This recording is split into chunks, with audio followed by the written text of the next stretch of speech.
Wow. These judges. I don't know, man.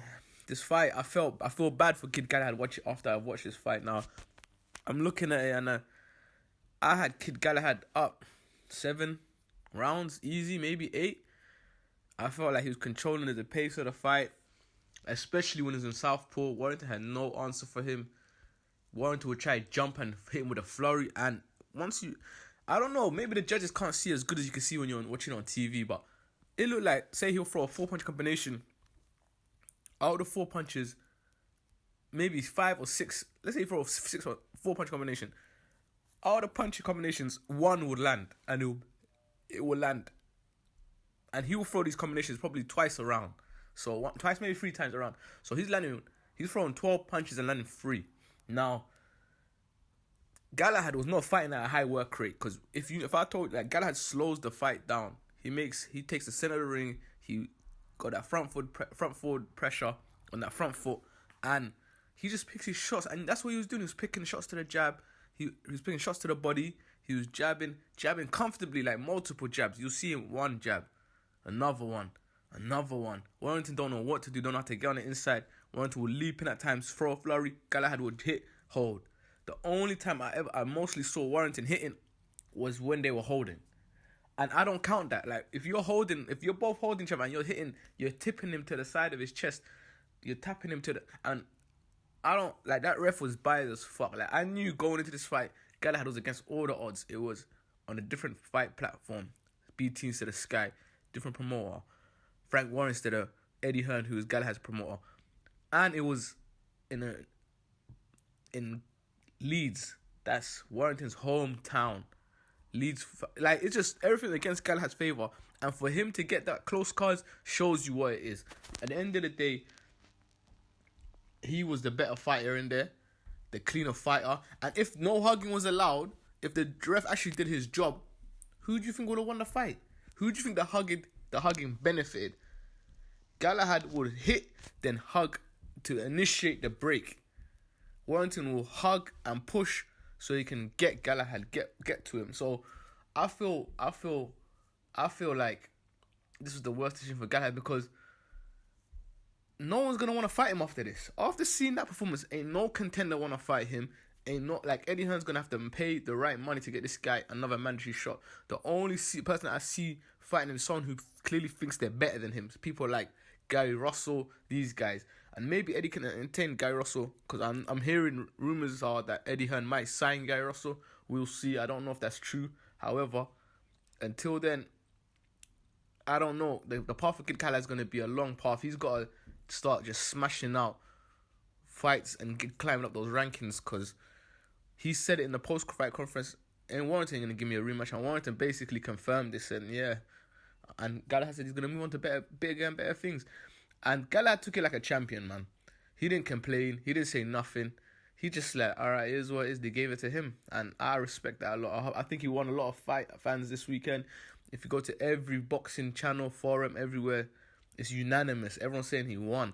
And it's not because, like, how do I say this? It's not because the fight was that close. The fight was a scrappy affair.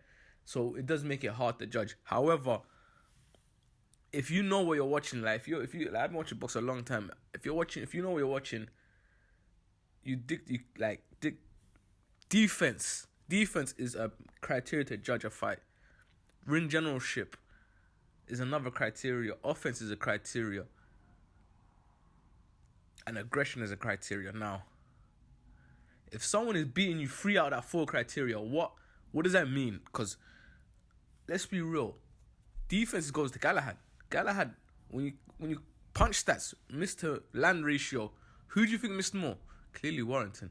Now, when it comes to ring generalship, who do you think dictated the fight? Oh, that without a doubt goes to Galahad. Offense, who landed more percentage shots, high percentage shots? Galahad. So you can give Warrington aggression, but out of the 4 factors you judge a fight on, Galahad dominated in 2 and led in the 3rd. So even the 4th, that's still 50-50. Like, I don't know, man. Like, sometimes boxing, it's got too much politics in there, too much how do I say? Everyone has too much interest in it. BT have a champion. That's their champion. It's their belt. I know it's actually, and it ain't that bad because it weren't like it weren't a blowout robbery, but they jobbed him. The decision should have went to Galahad, and it was close enough for people not to make a fuss like for this weekend and not say nothing again.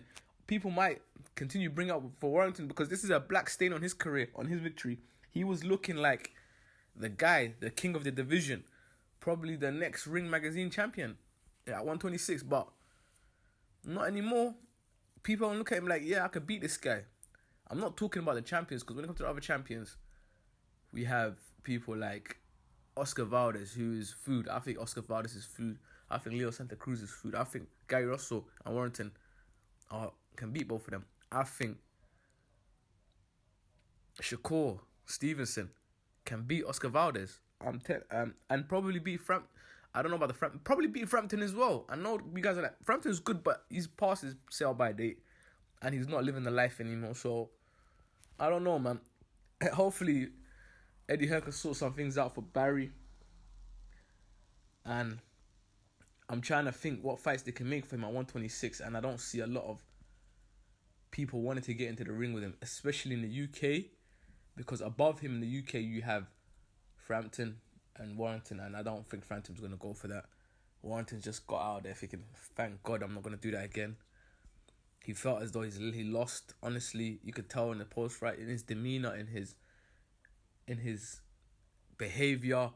It was clear to see someone here spiteful. He couldn't even celebrate because he felt as though he lost. Now, this is me. I'm done with it. I'm gonna get on. I'm not gonna dwell in this too much. Kid Barry is the truth.